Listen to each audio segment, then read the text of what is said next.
This question is from Dr. Farida Khanam from Delhi. Why is it that man has always been ungrateful to both God and man? This is true for both the haves and the haves not. Kindly explain. دیکھیے شکر جو ہے gratefulness جو ہے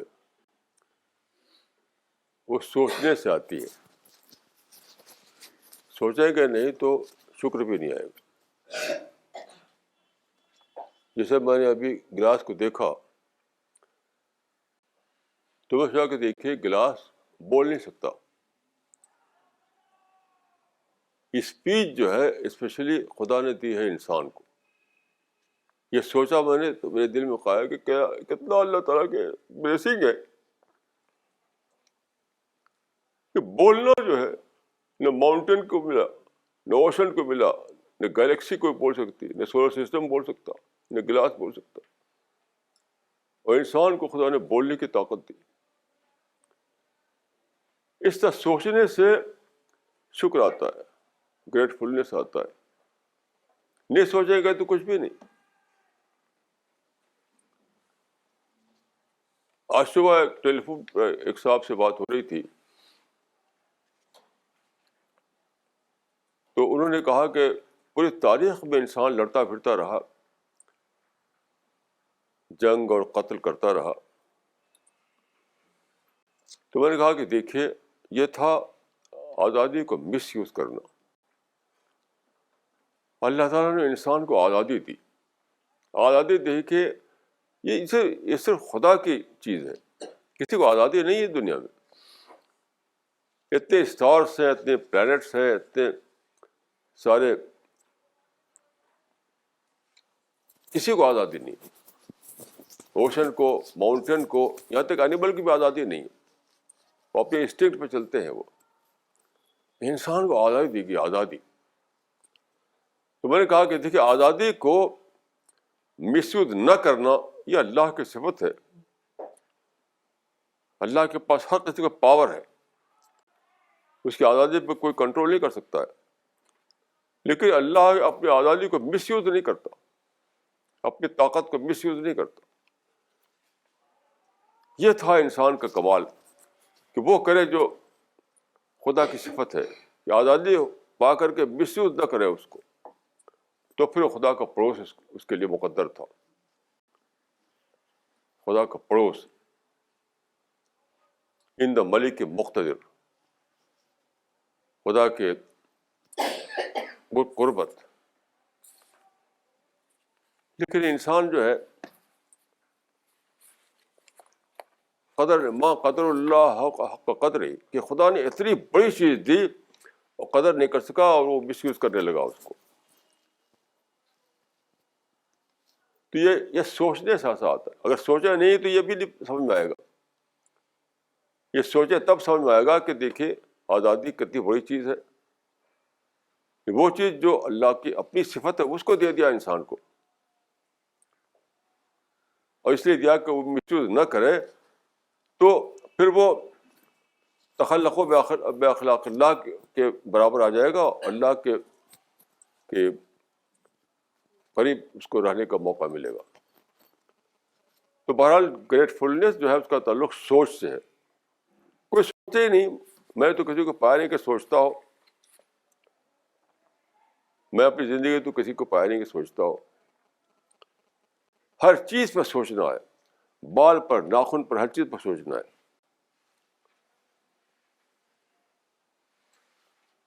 جیسے اب میں نے چاہا کہ میرا دایاں ہاتھ اٹھا تو یہ اٹھ گیا, میں چاہا کہ بایاں ہاتھ اٹھا تو یہ اٹھ گیا. کیونکہ سوچنا, اس پہ سوچنا ہے کیسے دماغ کنٹرول کر رہا ہے. ہر انگلی پر, باڈی کے ہر حصے پر مائنڈ کا کنٹرول ہے. کیسے مائنڈ کنٹرول کر رہا ہے. تو بہرحال اسی لیے قرآن و حدیث میں سب سے اہمیت دی تفکر کو, تدبر. سوچو سوچو سوچو سوچو. تو بس بتاؤ جو سوچے گا نہیں وہ شکر بھی نہیں کرے گا, اینیمل کی طرح رہے گا وہ. تو بیسک بات ہے اپنے اندر تدبر اور تفکر والی صفت کو ڈیولپ کرنا. میں اسی کو بیسک بات سمجھتا ہوں.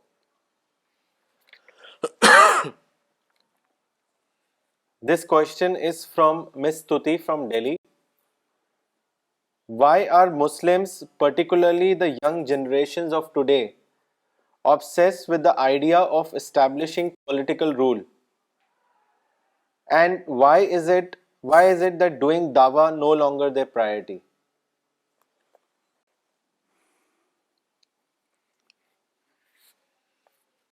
میں سمجھتا ہوں کہ ان اویئرنیس اس کا راز ہے. جانتے ہیں نہیں کہ زمانہ بدل گیا ہے, زمانے میں کیا نئی باتیں ہیں, اور ذمہ داری جاتی ہے اس کی ہمارے علماء پر, لیڈروں پر, رہنما پر. انہوں نے بتایا نہیں نوجوانوں کو کہ ایک نئے زمانے میں ہم داخل ہو گئے ہیں. پرانی زمانے کی بات ہے. کبھی ہے نوجوان مسلم تدبر بھی کیا تو نے, وہ کیا گردو ہے تو جس کا ایک ٹوٹا ہوا تارا.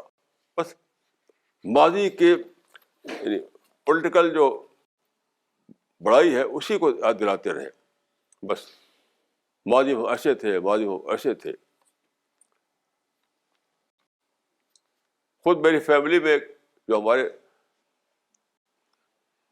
ایک بڑے شاعر تھے خود میری فیملی میں, تو وہ بھی اسی طرح کی باتیں کرتے تھے. ان کا شعر تھا کہ یاد ایام کے تالے قوم کا بیدار تھا, ہر مسلمان نشے توحید میں سرشار تھا.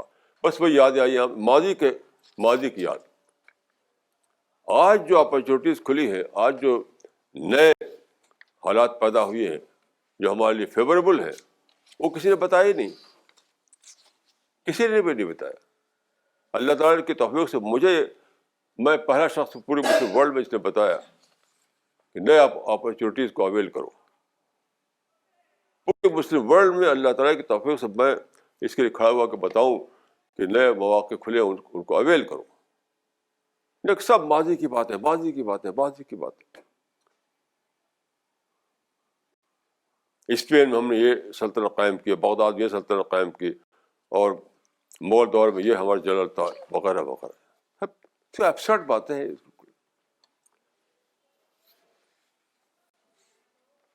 تو اللہ کی توفیق سے یہ میری ڈسکوری تھی کہ اب دور جو آیا ہے, نئے حالات پیدا ہوئے ہیں, نئے مواقع پیدا ہوئے ہیں, نئی اپرچونیٹیز کھلی ہیں, ان کو اویل کرو.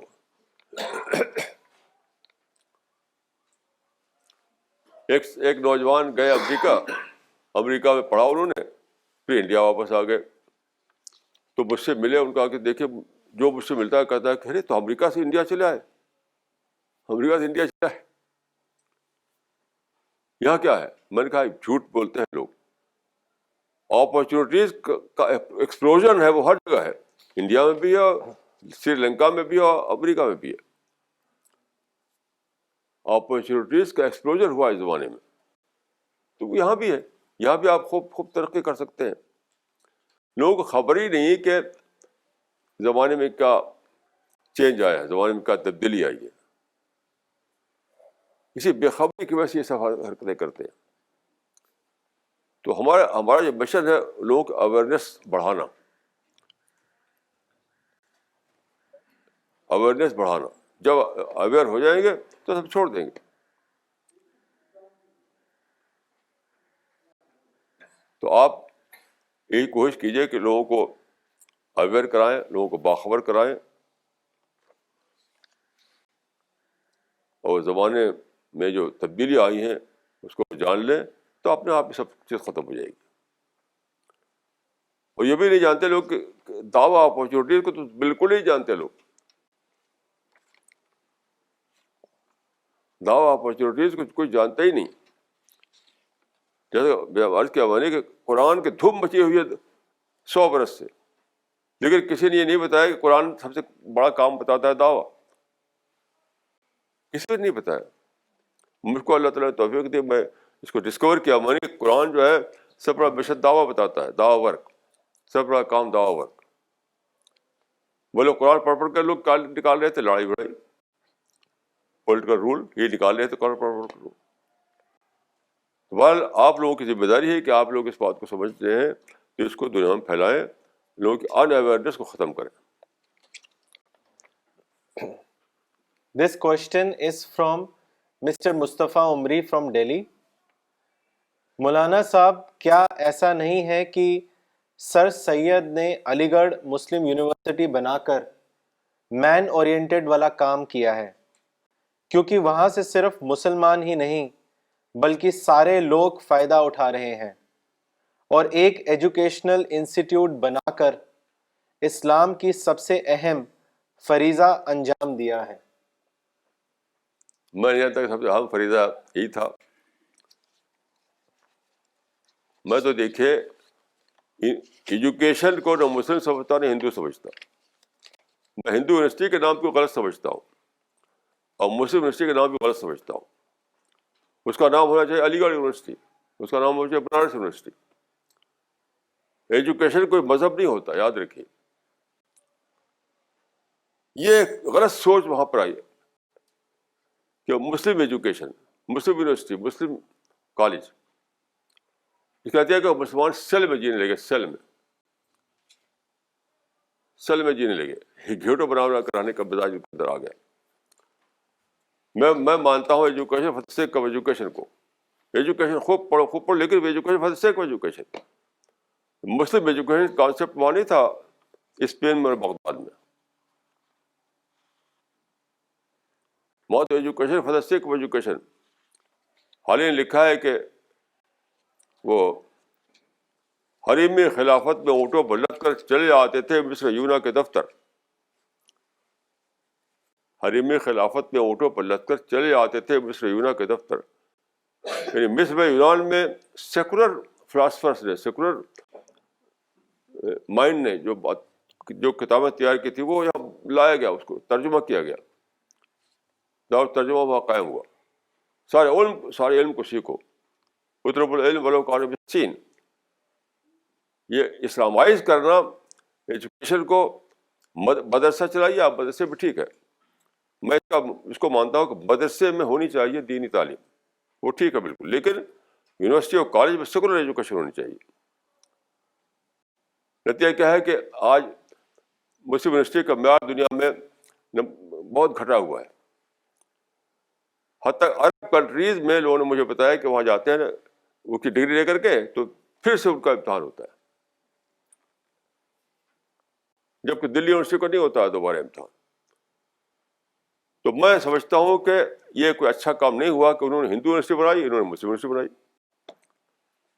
بس علی گڑھ یونیورسٹی ہونی چاہیے، بنارس یونیورسٹی ہونی چاہیے۔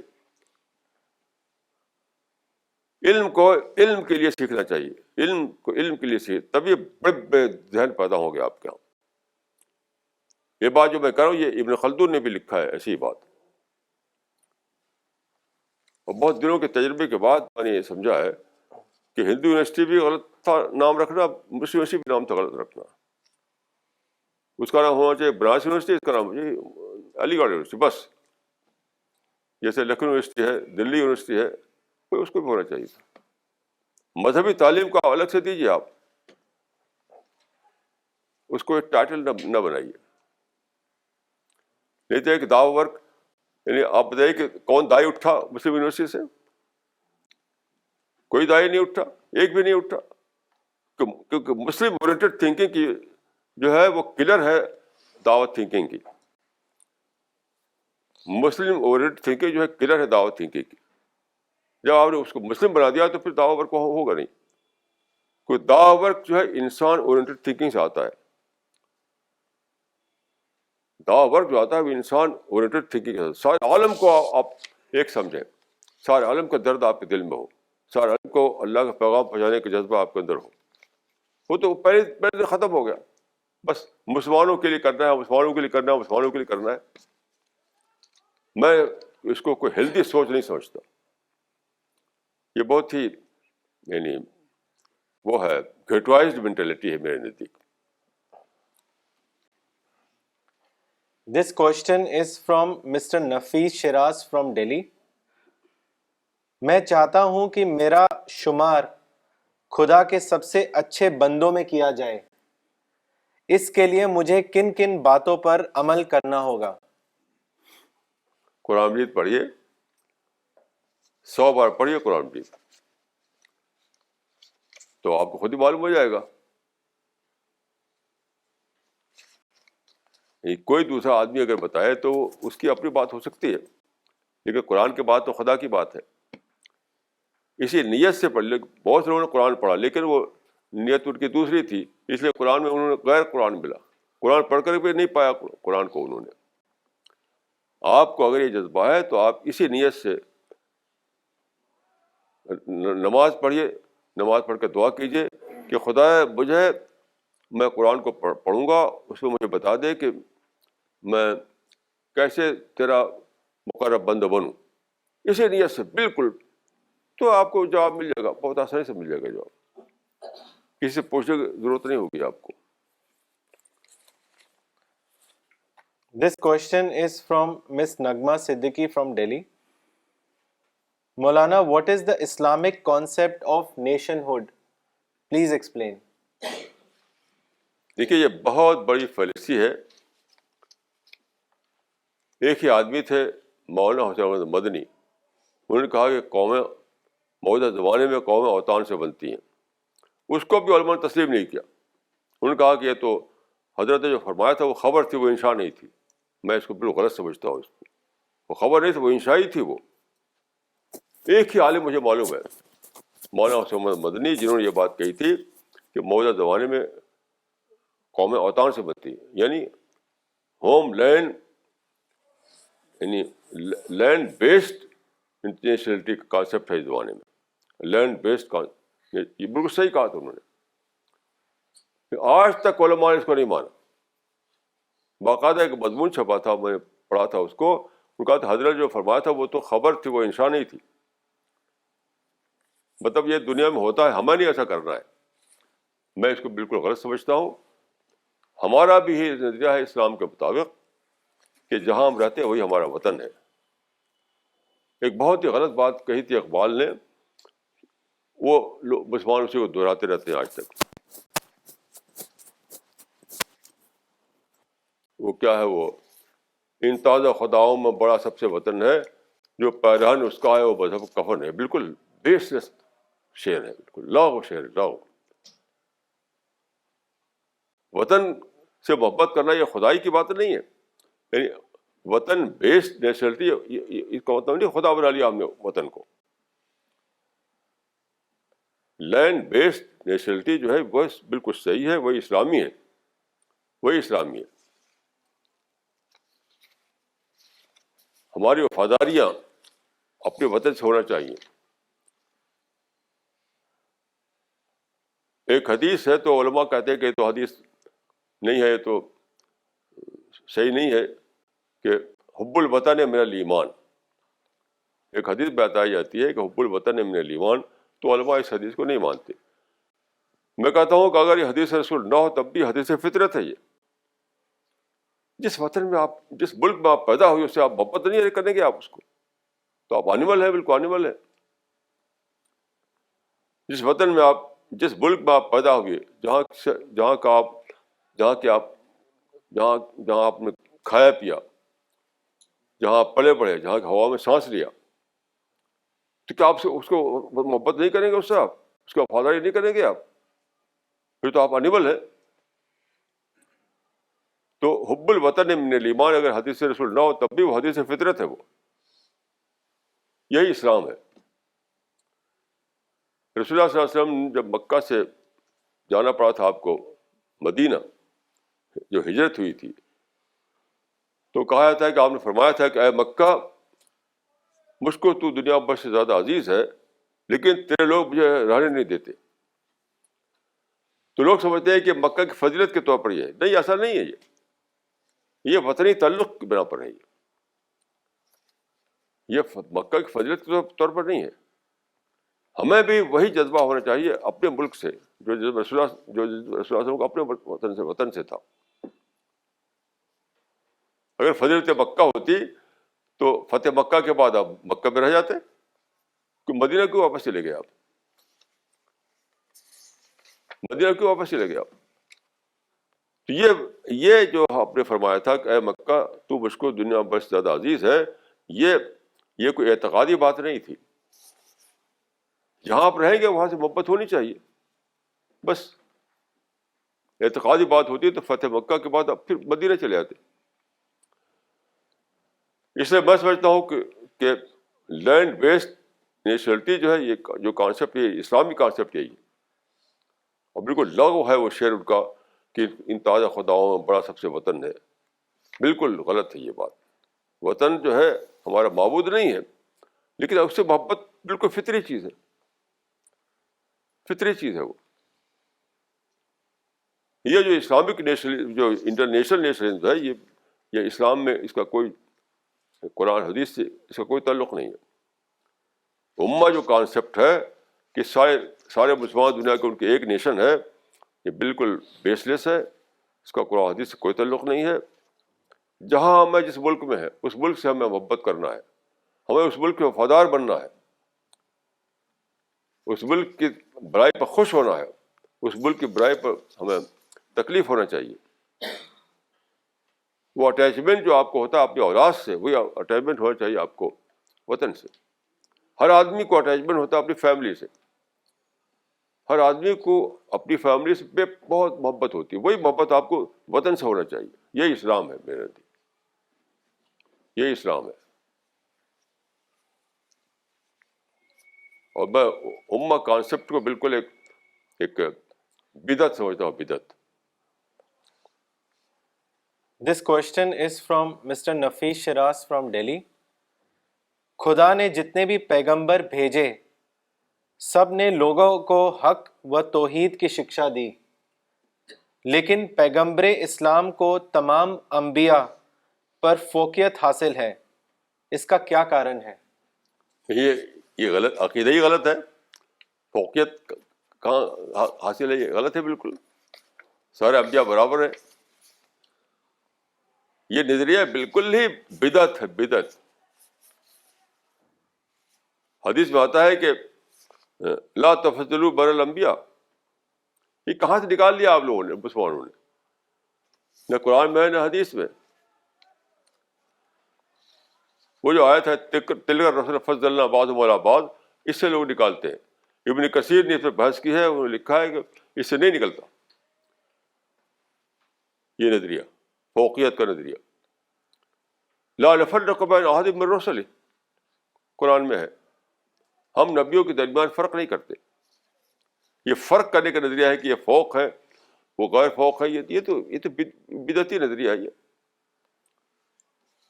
سارے انبیاء برابر ہیں, سارے انبیاء اللہ تعالیٰ کے پیغمبر ہیں, اور سارے انبیاء کے درجہ یکساں ہے.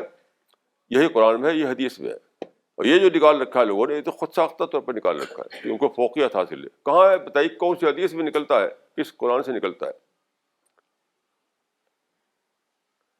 جب قرآن حدیث میں صاف صاف ہے کہ لا تفضلوا بین الانبیاء, یہاں تک کہ آپ نے فرمایا کہ لا تفضلونی علی یونس بن متہ, یونس بن متہ بھی مجھے فوقیت نہ دو. تو کہاں سے نکل آیا نظریہ؟ یہ بالکل بیس لیس ہے, اس کی کوئی حقیقت نہیں ہے.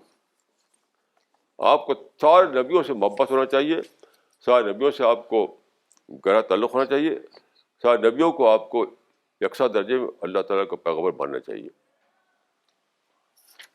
Okay, there is a comment and a question from Mr. Zubair from Delhi. I will read his comment first. He's written, I want to thank Goodword for their website www.goodword.net, through which we can receive free Quran anywhere in the world. His question is, Quran says, whoever blasphemizes, crucify him, or hang him, or chop off his opposite limbs, or deport him. Maulana, what is the context and application of this verse? کیا پھر سے پڑھیے؟ Quran says, whoever blasphemizes, crucify him. whoever Blasphemy. Blasphemy تو ہے نہیں, یہ translator کہاں نکالا انہوں نے؟ بلاسفیمی کا نہیں ہے یہ تو وار کی بات ہے, بلاسفیمی کی بات نہیں ہے. آپ پھر سے اس کو پڑھیے, یہ وار کی بات ہے. There is no reference, so maybe you can give a reference next time. یہ آیت تو قرآن مجید میں ہے, لیکن یہ بلاسفیمی نکالا انہوں نے, غلط نکالا. یہ وار کی بات ہے, وار کرمنلس کے بارے میں ہے. یہ آیت وار کرمنلس کے بارے میں ہے, بلیسفیمیز کا کوئی تعلق نہیں ہے اس کا. پھر سے دیکھیے گا آپ. ہاں. This question is from Mr. Khalid Ansari from Delhi. Movements like Al-Ikhwanul Muslimun lay emphasis on one ummah or international brotherhood for Muslims. Maulana, what is the basis of such movement? Is it the result of some misinterpretation of hadith or Quranic verse? It is simply a continuation of an evil. قرآن حدیث کوئی تعلق نہیں.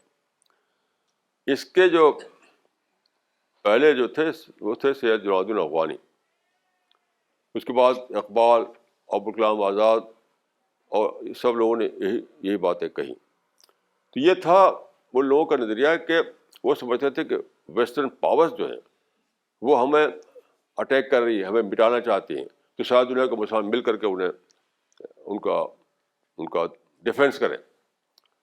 تو شاید دنیا کے مسلمانوں کو اس فرنٹ پر اکٹھا کرنے کے لیے انہیں یہ کانسیپٹ نکالا, اتحاد اسلامی, پین اسلامزم, امہ انٹرنیشنل, یہ سب کانسیپٹ نکالا انہوں نے.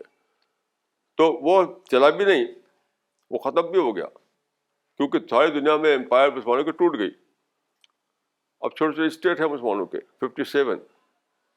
تو جیسا کہ میں نے عرض کیا, کمرس انٹرنیشنل ٹوٹ گئی کیونکہ وہ سیکولر بیس پر قائم ہوئی تھی. یہ ابھی تک ختم نہیں ہو رہی کیونکہ اس کو عقیدہ بنا دیا لوگوں نے. اگر انہوں نے عقیدہ نہ بنایا ہوتا تو یہ بھی ختم ہو چکی ہوتی اب تک. یہ کانسیپٹ اب تک ختم ہو چکا ہوتا. جلال الدین افغانی نے ایک پرچہ نکالا تھا, اس کا نام تھا العروۃ الوثقی. یہ قرآن کا الفاظ ہے یہ. تو اس کو قرآن سے انہوں نے جسٹیفائی کرنا شروع کر دیا یا سینکٹیفائی کرنا شروع کر دیا. یہ ایک پولیٹیکل اسٹنٹ تھا. یہ جو تھا پین اسلامزم ایک پولیٹیکل اسٹنٹ تھا, لیکن اس کو انہوں نے قرآنی نام دے دیا العروۃ الوثقی. اب وہ مقدس ہو گیا, اب عقیدہ بن گیا وہ. تو کیسے مسلمان ہٹیں اس سے؟ اس وقت اس سے ہٹے تو ہم جنت چلی گئی ہماری. اب سارے علماء کو مل کر فتویٰ دینا چاہیے کہ پین اسلامزم جو تھا یہ بالکل ایک پولیٹیکل اسٹنٹ تھا, اس کی کوئی حقیقت نہیں ہے. سب لوگ اپنے اپنے ملکوں کا وفادار بنیں, اپنے ملکوں میں رہ کر کام کریں. ایسا فتویٰ کو دے نہیں رہا ہے. تو علماء اس وقت خاموش نہیں رہے, اس وقت ہی خاموش رہے ہوتے. اس وقت نہ کہا ہوتا انہوں نے, یہ نظریہ نہ نکالا ہوتا انہوں نے. اس وقت بولے تو اب بھی انہیں بولنا پڑے گا. یعنی عثمانی سلطنت کو بچانے کے لیے انہوں نے یہ نکالا تھا یہ نظریہ, سید جلال الدین افغانی نے, اور ساری دنیا کو مسلمانوں نے ساتھ دیا اس کا. یعنی عرب میں سید جلال الدین افغانی, مفتی محمد عبدو, امیر شکیب ارسلان اور رشید رضا, یہ سب اس کے ساتھی بن گئے. برصغیر ہند میں سید ابراہیم المودودی اور ابوالکلام آزاد اور یہ سارے علماء تقریباً اسی کی بات بولنے لگے. تو اب اگر آپ نے غلط بات کی تائید کی تو اب اس کو اعلان کیجیے. ہم غلطی پڑھتے ہیں اس وقت کہ پولیٹیکل اسٹنٹ کو ہم نے اسلامی بنا دیا اس کو. تو چونکہ یہ اعلان نہیں کر رہے کہ ہم نے غلطی کی تھی, کہ وہ ایک پولیٹیکل اسٹنٹ تھا, یعنی ویسٹرن پاورز کے خلاف مسلمانوں کو متحد کرنے کے لیے, جو فیل ہو گیا. تو اسی جس طرح سے کمپٹیشن انٹرنیشنل ختم ہو گئی, اس کو ختم ہونا چاہیے تھا. اس کو کمپٹیشن انٹرنیشنل جس طرح ختم ہو گئی اسی طرح ختم ہونا چاہیے امہ کانسیپٹ کو. اور سارے دنیا کو مسلمانوں کو بتانا چاہیے کہ تم اپنے ملک کے وفادار بنو, اپنے ملک میں پیسفل طریقے سے رہو, اپنے مذہبی معاملات میں تم آزاد ہو, لیکن ملکی معاملات میں تمہاری وہی پالیسی ہے جو دوسرے لوگوں کی پالیسی ہے. یہ ہونا چاہیے. ہم بھی کام کر رہے ہیں, لیکن مسلمانوں علماء کو چاہیے ہمارا ساتھ دے وہ. This question is from Mr. Abdul Rahman from Delhi. Maulana Sahab, there are 114 chapters in Quran. Some are very small and some are very large. every chapter is named, but subject matter is not compatible with the title of the chapter. Kindly make us understand the background. اب یہ تو کوئی ایسی بات نہیں ہے کہ subject کو لے کر نام رکھا جائے. قرآن کی صورتیں جو ہیں اس کا کوئی ایک سبجیکٹ ہوتا نہیں ہے. ایک ہی قرآن میں ایک ہی چیپٹر میں کئی باتیں ہوتی ہیں. بس سورہ البقرہ جو ہے تو بقرہ کے معنی ہوتے ہیں گائے. تو البقرہ کے نام سوا اگر کچھ سبجیکٹ رکھا جائے تو اس میں کس سبجیکٹ کو لیں گے آپ؟ اس میں توحید بھی ہے, اس میں آخرت بھی ہے, اس میں رسالت بھی ہے, اس میں تو یہ پاسبل نہیں ہے. قرآن کی جو صورتیں ہیں اس ٹائم پر نہیں ہیں جیسے کہ اسکالر لوگ کتابیں لکھا کرتے ہیں ایک چیپٹر اپنے سبجیکٹ کے لحاظ سے. تو قرآن جو ہے اس میں ہر سورہ میں ڈفرینٹ سبجیکٹ ڈیل کیے جاتے ہیں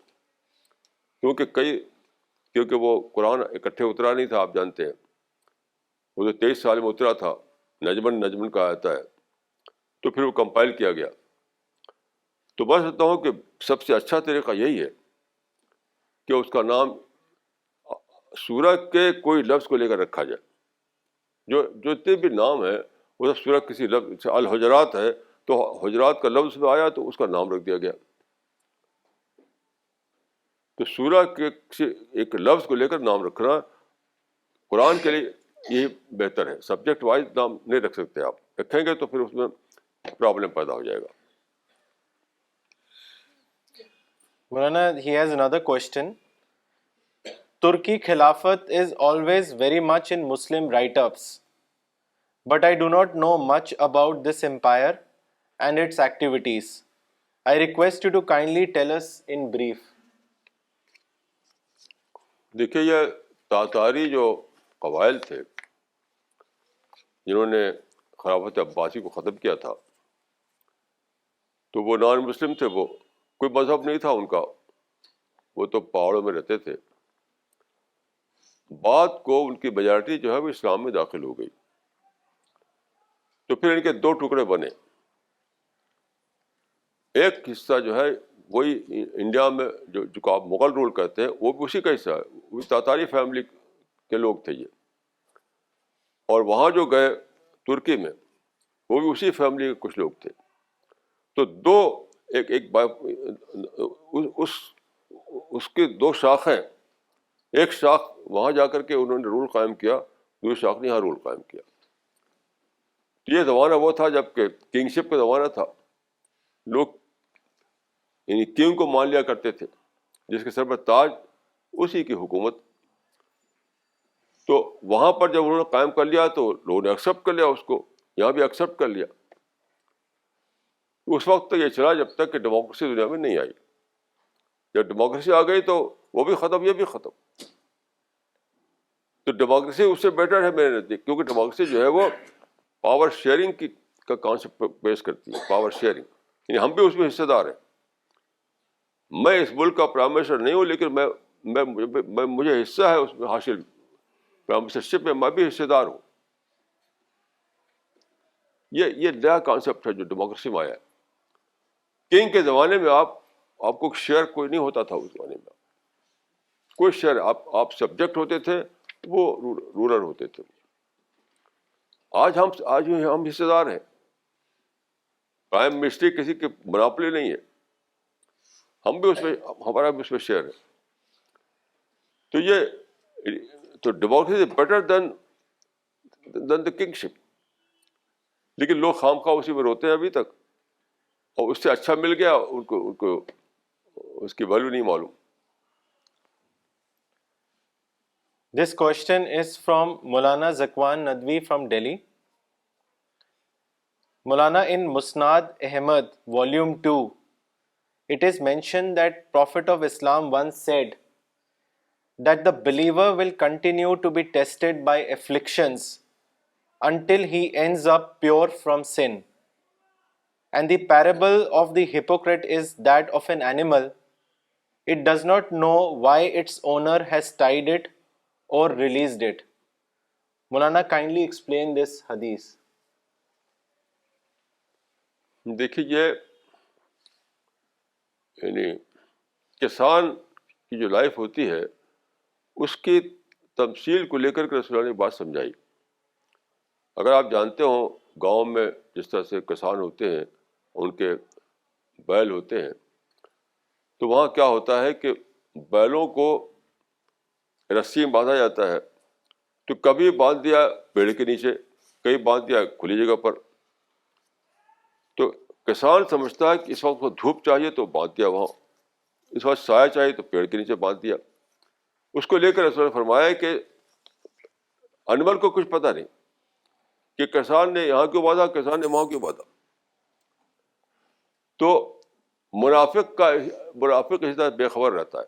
اللہ تعالیٰ مختلف حالات ڈالتے ہیں, کبھی آرام ہے, کبھی سکھ ہے, کبھی دکھ ہے. کچھ مواقع کھلے ہیں, کچھ جو پہلے نہیں تھے. تو مومن اس کو جان لیتا ہے, منافق جان نہیں پاتا اس کو. تو ہماری شرحوں میں اس کو بہت محدود معنی میں لیا گیا ہے, محدود معنی میں, لمیٹڈ سینس میں. میں کہتا ہوں اس کو آپ پھیلائیے تو یہ بھی اسی بات ہے جو میں نے ابھی بیان کیا آپ سے, کہ اللہ تعالیٰ نے اپرچونیٹی کھولی, آپ کو خبر نہیں اس کی. یہ بھی اسی بات ہے. اللہ تعالیٰ نے پہلے آپ کو ایک رولر بنایا تھا, ایمپرر بنایا تھا, اسی میں آپ جی رہے ہیں. اب جو اللہ تعالیٰ نے نئے حالات پیدا کیا, یعنی اپرچونیٹیز کا جو ایکسپلوژر ہو گیا, اس کی آپ کو خبر ہی نہیں. اسی میں یہ بھی آتا ہے. تو یہ حدیث جو ہے اس کے علماء جو شرح کرتے ہیں بہت محدود معنی میں کرتے ہیں, لمیٹڈ معنی میں. میں اس کو گریٹر معنی میں لیتا ہوں کہ حالات جب بدلیں تو ہمیشہ وہ آپ کے لیے آپ کے فیور میں ہوتے ہیں. جب بھی حالات بدلیں تو آپ کے فیور میں ہوتے ہیں وہ. تو آپ جانیے اس کو کہ دنیا میں کنگشپ تھی تو اس سے آپ کو فیور مل رہا تھا. اب کنگشپ نہیں ہے, اب ڈیموکریسی ہے, تو اس میں اندر اور بھی بڑے بڑے فیور آپ کے لکھے ہوئے ہیں. اس کو جانیے آپ کہ اللہ تعالیٰ نے کیوں ایسا کیا کہ کنگشپ کا زمانہ ختم کر دیا. اب ڈیموکریسی ہے, اب سیکولرزم ہے, اب فریڈم ہے, اب انڈسٹریل ایج ہے, اب کمیونیکیشن ہے. اس کو جانیے. اس کو نہ جانے اور لڑتے رہے خام خواہ, کہ بہت اس حدیث کے مطابق یہ بہت بری علامت ہے, یہ منافقت کی علامت ہے. یہ کہ اتنا بڑے مواقع, اسی لیے حدیث میں آتا ہے کہ ان یکون بصیرا بزمانہ, مومن کی صفت بتائی گئی ہے کہ اپنے زمانے کو جانے. وہ مومن جو ہے ان یکون بصیرا بزمانہ, مومن اپنے زمانے کو جاننے والا ہوتا ہے. یعنی اللہ تعالیٰ جو حالات پیدا کرے, اللہ تعالیٰ جو نئے چانسز کھولیں آپ کے لیے, یعنی جہاں آپ کو ایک نئی زندگی کا موقع ملے, اس کو آپ جان لیں کہ خدا نے میرے لیے مواقع کھولے ہیں. کہ آپ کو پہلے موقع دیا تھا اللہ تعالیٰ نے کنگشپ کے زمانے میں, اب دیا ہے آپ کو ڈیموکریسی کے زمانے میں. اس کو جانیے. نہیں جانے کہ تو منافقت کا آپ کو شبہ کیا جائے گا کہ کیسے لوگ ہیں نہیں جانتے, یہ انیمل کی طرح سے ہیں. جس طرح انیمل جو ہے وہ بے خبر رہتا ہے کہ کسان نے یہاں کیوں باندھا, وہاں کیوں باندھا, تو آپ بھی وہی انیمل, جسٹ لائک انیمل ہو جائیں گے. تو میں سمجھتا ہوں کہ اللہ تعالیٰ نے زمانے میں تبدیلی کی ہے. حدیث بات ہے انا الدہر, میں زمانہ ہوں, میں زمانہ کو لڑتا پڑتا رہتا ہوں. اس کو لے کر علی مغرب طور پر وحدت وجود نکال لیا. وحدت وجود کا مطلب نہیں اس میں بیان کیا گیا ہے. الدہر میں کہ زمانے کو میں کنٹرول کر رہا ہوں, زمانے میں چینجز لاتا ہوں. کنگشپ کا زمانہ جو تھا وہ بھی اللہ کے سینکشن سے تھا. اب جو زمانہ ڈیموکریسی کا وہ بھی اللہ کے سینکشن سے آیا ہے. وہاں بھی الدہر تھا, یہاں بھی الدہر ہے. تو اگر آپ اس سے بے خبر رہیں گے تو آپ پر منافقت کا شبہ کیا جائے گا. Nana, he has another question. He wants to know what is the difference between confidence and overconfidence.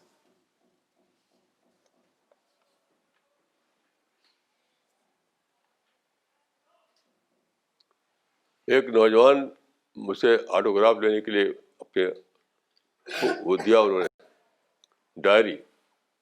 تو میں نے ان کی ڈائری میں لکھ دیا کہ confidence is good but overconfidence is equally bad. Confidence is good, but overconfidence is equally bad. تو دیکھیے ہوتا یہ ہے کہ زیادہ تر جو انٹیلیجنٹ لوگ ہوتے ہیں، انٹیلیجنٹ لوگ، وہ اکثر اس کا شکار ہو جاتے ہیں. کانفیڈنس کا معنی یہ ہے کہ آپ اپنے کو جانیں کہ اللہ نے مجھے ایک باڈی دی ہے، ایک مائنڈ دیا ہے، مجھے ایک انسان بنایا ہے، اس کو جانیں. اس سے آپ کو ایک کانفیڈنس آئے گا. جیسے آپ چلتے ہیں راستے میں تو اس لیے چل پاتے ہیں کہ آپ پتہ ہے کہ میرے پاس پاؤں ہے. اگر آپ کو یہ پتہ نہ ہو کہ میرے پاس پاؤں تو کیوں چلیں گے؟ آپ نہیں چل سکتے آپ. تو کانفیڈنس کا مطلب یہ ہے کہ اپنی صلاحیتوں کو جان کر کے آپ کوئی کام کریں. لیکن اوور کانفیڈنس کیا ہے کہ آپ اپنے کو اس سے زیادہ سمجھ لیتا کہ آپ ہیں. مثلا میں آگ کو دیکھ سکتا ہوں لیکن میں آگ کو پکڑ نہیں سکتا ہاتھ سے. تو دیکھنا کانفیڈنس ہے، پکڑنا اور کانفیڈنس ہے. تو جو لوگ زیادہ انٹیلیجنٹ ہوتے ہیں اکثر اس غلطی میں مبتلا ہوتے ہیں کہ اپنے کو زیادہ اندازہ کر لیتے ہیں، زیادہ اندازہ کر لیتے ہیں. تو پھر وہ یہی لوگ ہیں جو زندگی میں کچھ اچیو نہیں کر پاتے.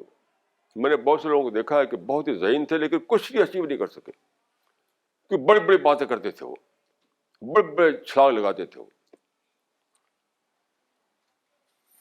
تو کچھ بھی آپ ہو، کتنے انٹیلیجنٹ آپ ہو، لیکن آپ کی لمیٹیشنس ہیں. You have to know your limitations. تو ایک لفظ میں کہوں کہ جو آدمی اپنی لمیٹیشنس کو جان کر کام کرے وہ کانفیڈنس کا کیس ہے.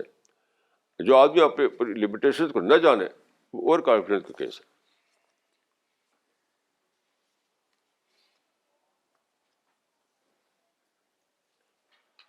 یعنی when you know your limitations, then your case is case of confidence.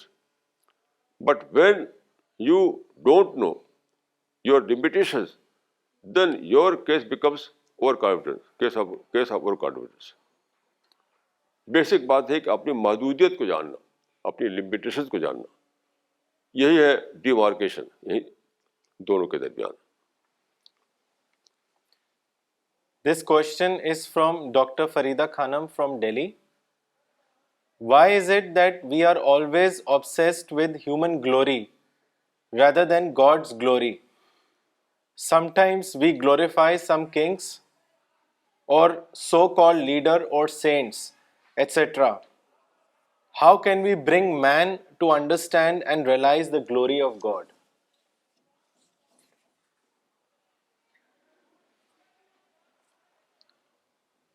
دیکھیے قرآن کے شروع میں ہے یؤمنون بالغیب، غیب پر ایمان لانے والے. تو اللہ غیب میں ہے، اور یہ سو کال بکس ہے تو یہ تو شہود میں ہے، دکھائی دیتے ہیں. چاہے اگر زندہ نہ ہمارے سامنے ہو تب بھی وہ ہسٹری کی بکس میں موجود ہے وہ. تو وہ لوگ جو ہمارے لیے دکھائی دیتے ہیں، جو ویزیبل ہے، وہ جب بڑے دکھائی پڑتے تو ہم مان لیتے ہاں یہ بڑے ہیں. لیکن خدا دکھائی نہیں دیتا. تو خدا کی بڑائی جو ہے اس کو آپ کو ڈسکور کرنا پڑتا ہے. انسانوں کی بڑائی تو ویل نون ہے، ہر طرف سے چرچا ہے، پیپر میں ہے، میڈیا میں ہے، کتابوں میں ہے، مجلسوں میں ہے، سیمینار میں ہے، ان کی بڑائی کا چرچا ہو رہا ہے. تو انسان جو سو کال بکس ہیں ہر طرف ان کا چرچا ہو رہا ہے. لیکن خدا کی بڑائی جو ہے وہ تو آپ کو ڈسکور کرنی پڑے گی تب آپ جانیں گے، کیونکہ تو غیب میں ہے وہ. یہی تو ٹیسٹ ہے. اگر آپ نے صرف اس بڑائی کو جانا جو ویزیبل ہے بڑائی، تو کوئی کریڈٹ ملنے والا نہیں آپ کو. اور جو بڑائی چھپی ہوئی ہے اس کو جانے تب کریڈٹ ملے گا. یہاں تک کہ میں یہ کہتا ہوں کہ جو لوگ رسول اللہ کو بہت بڑا درجہ دیتے ہیں، جسے فوقیت انہوں نے کہا، یہ فوقیت کیا ہے؟ یہ آج کی بات ہے. جب رسول اللہ مکے میں تھے تو کوئی فوقیت نہیں دیتا تھا آپ کو. اس بارے کہ محمد پلس ہسٹری کو لے کر فوقیت بنائی ہوئی ہے لوگ. خود محمد کے نہیں. جب رسول اللہ صلی اللہ علیہ وسلم مکہ میں تھے، ایک آدمی مکہ آیا تو جب اپنے قبیلے میں واپس گیا تو اس سے پوچھا گیا کہ کیا حال چال ہے مکے کا، تو نے کہا کہ محمد تنبا وتبعہ ابن ابی قحافہ. محمد تنبا وتبعہ ابن ابی قحافہ، یعنی محمد نے نبوت کا دعویٰ کیا ہے، ایک آدمی جو قحافہ کا بیٹا ہے وہ ان کا ساتھ دے رہا ہے. اس وقت کوئی فوقیت کا پتہ نہیں تھا کسی کو. یہ فوقیت جو ہے نظریہ یہ تاریخ سے نکالا گیا، تاریخ سے، یہ ہسٹری سے لیا ہوا نظریہ ہے، محمد سے لیا ہوا نظریہ نہیں ہے یہ. تو میں یہ کہا کرتا ہوں اکثر کہ محمد کو پہچاننے والا وہ شخص ہے جو اس زمانے پہنچ کر پہنچا ہے، پیچھے لوٹ کر کے. آج جو بڑے بڑے حرم ہیں، بڑے بڑے بلڈنگیں ہیں، بڑے بڑے تاریخی عظمتیں ہیں، وہ پورا ایک دھوم ہے نعت خوانوں کی اور مورخین کی. اس کے واسطے سے جسے پیغمبر کو اسے نہیں پہچانا، میرے نزدیک وہ اندھا ہے. وہ محمد جب مکہ میں تھے، جب ان کو مذمم کہا جاتا تھا، جب اس نے کہا تھا کہ محمد تنبا وتبعہ ابن ابی قحافہ، جب آپ ننگے پاؤں چلتے تھے، اس وقت آپ کی عظمت کو اس نے پہچانا، اس نے آپ کو جانا. آج تو آج تاریخ کا آپ کے اوپر ایک غلاف پڑ چکا ہے، تاریخ کا آپ کے پاس ایک کور پڑ چکا ہے. اب آپ محبت کو تاریخ کے واسطے سے جانتے ہیں. تو جو لوگ فوقیت دیتے ہیں وہ تاریخ کو فوقیت دے رہے ہیں، محبت کو فوقیت نہیں دے رہے ہیں. وہ یاد رکھیے، یہ کچھ نتھنگ ہے، بالکل نتھنگ ہے یہ. تو اللہ کو پہچاننے والا وہ ہے جو غیب کو ڈسکور کر سکے. رسول اللہ کو پہچاننے والا وہ ہے جو تاریخ کو حذف کر کے رسول اللہ کو جان سکے. یعنی رسول اللہ تعالیٰ کو وہ پہچانے گا جو ان سین کو سین بنا سکے. رسول اللہ کی عظمت کو وہ جانے گا جو تاریخ کو ہٹا کر کے آپ اس عظمت کو جانیں جو کہ بحیثیت یعنی صاحب وحی کی آپ کو ملی ہوئی تھی. اصل محبت وہاں ہے، اصل محبت کی تاریخوں میں نہیں ہے. This question is from Miss Sadia Khan from Delhi. You stress on the need to spread the Quran, which apparently was also the objective of the movements of yesteryears. How is your stress to spread the Quran different from their wish to spread or teach the Quran? دیکھیے، ان لوگوں نے قرآن کا نام لیا لیکن انہوں نے قرآن میں اپنے آپ کو دریافت کیا. مثال کے طور پر دیکھیے، مولانا محبوب حسن صاحب تھے جو کہ شیخ الہند کہا جاتا تھا. مالٹا میں ان کو انگریزوں نے قید کر دیا، تقریباً 3 سال شاید وہاں رہے. جب واپس آئے تو انہوں نے کہا، دیوبند میں جلسہ ہوا کہ میں 3 سال تک غور کرتا رہا قرآن کے بارے میں، تو میری سمجھ میں آیا کہ ہمیں یہ کرنا ہے، قرآن کو خوب پھیلائیں، قرآن کا ناظرہ لوگوں کو پڑھوائیں، قرآن کا درس قرآن خوب پھیلائیں. لیکن کس کے درمیان؟ مسلمانوں کے درمیان. یہ کیوں دریافت کیا انہوں نے کہ انگریزوں کو دشمن سمجھتا تھا، وہ ہمارے مدعو ہیں. یہ کیوں دریافت کیا قرآن کی انہوں نے؟ یعنی مالٹا سے واپس آ کر جو سبق دیا انہوں نے وہ یہ سبق تھا کہ قرآن کا درس دو مسلمانوں میں، مسلمانوں کو قرآن کا ناظرہ پڑھواؤ. تو قرآن کو کہاں دریافت کیا انہوں نے؟ قرآن کا چرچا کیا انہوں نے، لیکن قرآن میں ملت مسلمہ کو دریافت کیا بس. حالانکہ قرآن سارا کا سارا دعوتی کتاب ہے، انسان کو خطاب کرتا ہے، یا ایھا الانسان یا ایھا الانسان یا ایھا الانسان. تو انہوں نے یہ کہنا چاہیے تھا کہ میں 3 سال وہاں جو رہا تو میری سمجھ میں آیا کہ میں خواہ لڑ رہا تھا انگریزوں سے، یہ تو بدو ہے میرے، ان کو دعوت دے رہا ہے مجھے، چلو آپ دعوت دے رہے، لڑائی بڑھائی بند کرو. یہ کہا انہوں نے. یہ سب کا حال ہے. تو قرآن کا نام لے کر کے وہ اپنے مائنڈ پہ چلتے رہے. ہم خدا کے فضل سے ہم قرآن کا نام لے کر قرآن ہی پہ چل رہے ہیں. قرآن کی جو دعوت ہے اصل، اس کو لے کر ہم اٹھے ہیں. یہ فرق ہے. ہم اپنے مائنڈ کو نہیں چلا رہے ہیں، ہم قرآن کو چلا رہے ہیں. This question is from Miss Razia from Delhi. How should Quran be read to receive guidance from it? Kindly comment.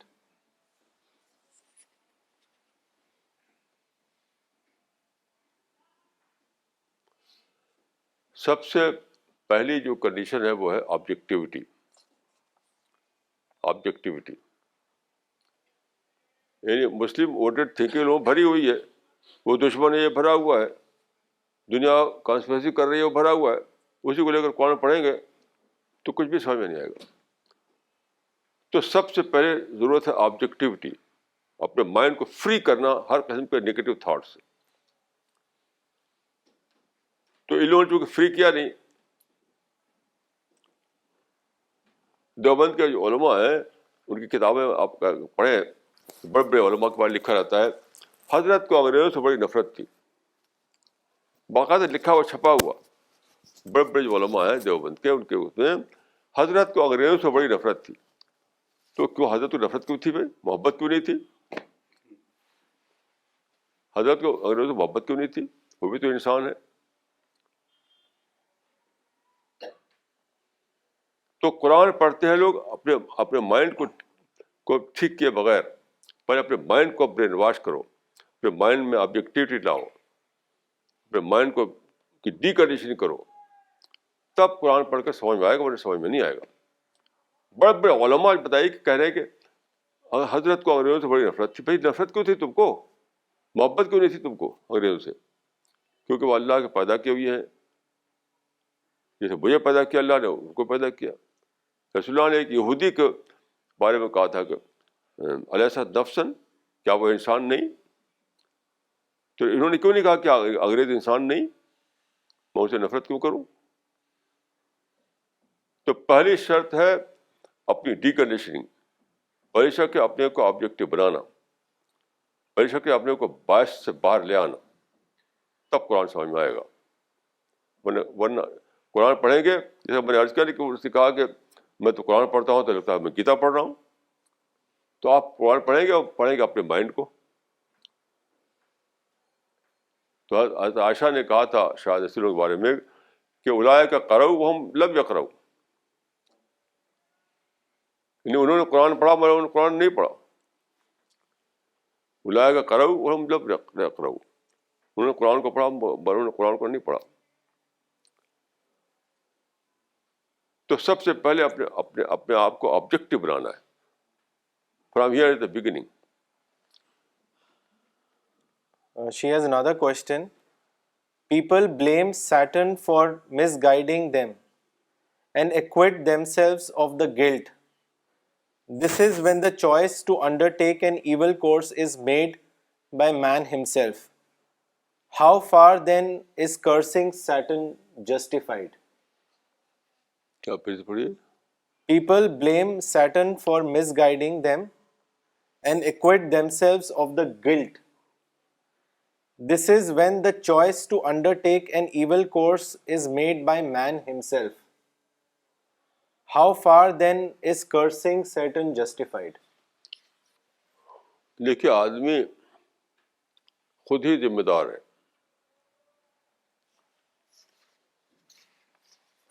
بل انسان والا نفسی بصیرہ ولو القیٰ معاذیرہ.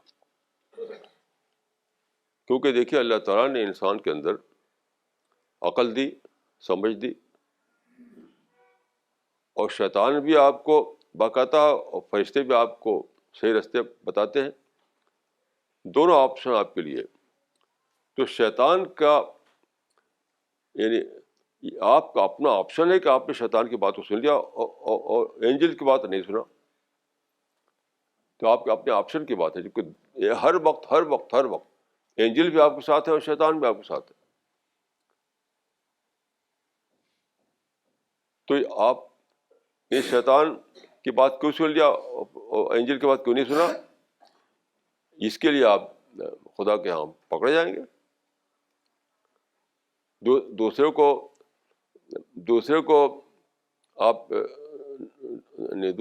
نہیں کہہ سکتے کہ اس نے مجھے بہکایا. یہ کہیے کہ میں بہکا. ایک ہے کہ آپ کہیں کہ شیطان نے مجھے بہکایا, یہ نہ کہیے, بلکہ یہ کہ میں شیطان کے کہنے پہ بھاگ گیا. قرآن میں یہ بات بھی لکھی ہوئی ہے.